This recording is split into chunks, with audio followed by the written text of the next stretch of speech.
to build this mecca. Okay, so let's keep going.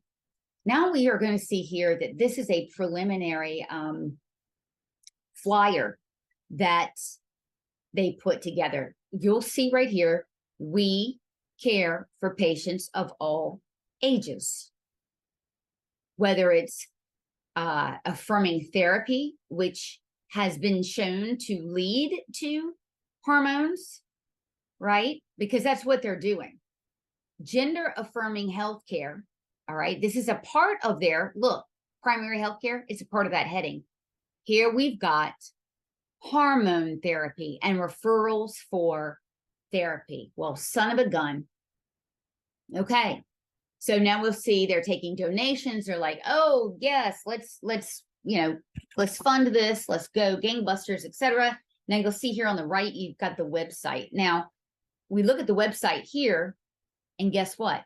Nothing doing. Again, with our reporting, we were able to thwart this effort, and we're very proud of that here at Ed First Alliance. It looks like the brochures may not have been printed, may not have been disseminated, and website didn't know. Darn it. So now we can see too how they're going to be treating these patients. Okay. We reported a month ago or so that the physicians that are doing this, that'd be Colby Dendy and Angie Mathai, they have been trained by that wackadoodle who was featured in What is a Woman, that thought that children of all ages should take hormones like Tic Tacs, basically. So that's who trained them, and to screen children at 3 years old. 3 years old for transgenderism. It's ridiculous. But look, in the documents, we saw a slide that basically what they're doing here with this slide is they're recommending, hey, here's one screening tool that we can use. Now, if you're screening a 3 or a 4-year-old with this cute little bear and this cute little unicorn, we've seen this done in school. So this is a complete marrying. This is what we say, classroom to operating room pipeline, that they're using the same teaching tools. Why?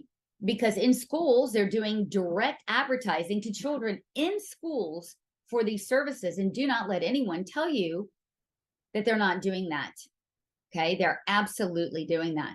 So, just be aware of what's going on. Now, look, we've heard ECU deny, and others affiliated with them deny, that they're giving hormones to children. Now you see here in this email is from Colby Dendy. She is the head of this pediatric child sex change clinic.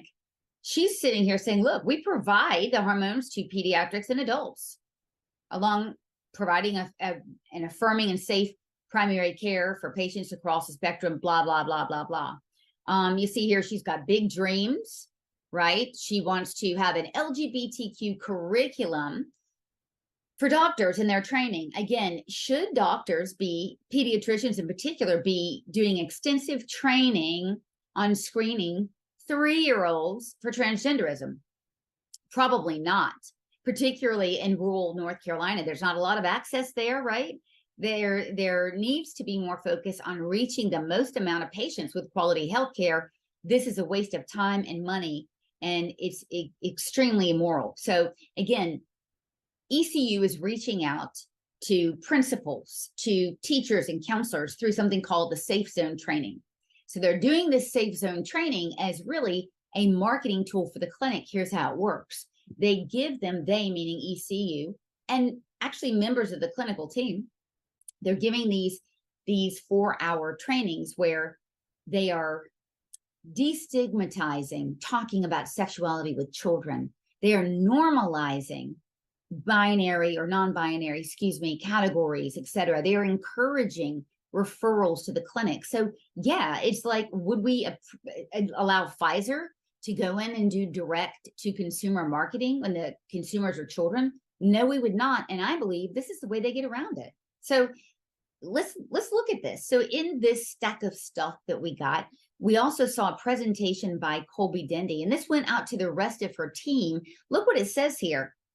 See, so they're focusing on these things. They're saying, look, here's a school climate. In other words, here's the case for us to be going into schools. But look, she's opining and lamenting about, gosh, nearly 1/3 of gay students were disciplined for PDA that did not result in similar action for non-LGBTQ students. Says who? Says who? Let's figure it out. Self-report? Because that's what this is, self-report. And look at this. Only 2% received LGBTQ inclusive sex education in school. If abstinence is the state law, then why the hell is that even relevant? So you can see here very definitely that the clinical team and the team at ECU, they want their hands on what's going on in the schools. Very definitely. We saw that with Duke. We'll probably see it with UNC. We'll probably see it with others that we're going to be investigating. Atrium is next on our list. So we're going to be seeing this. This is a recurring theme. Okay. It is a classroom to operating room pipeline, and we've proven it, and we will continue exposing it. So let's look at this.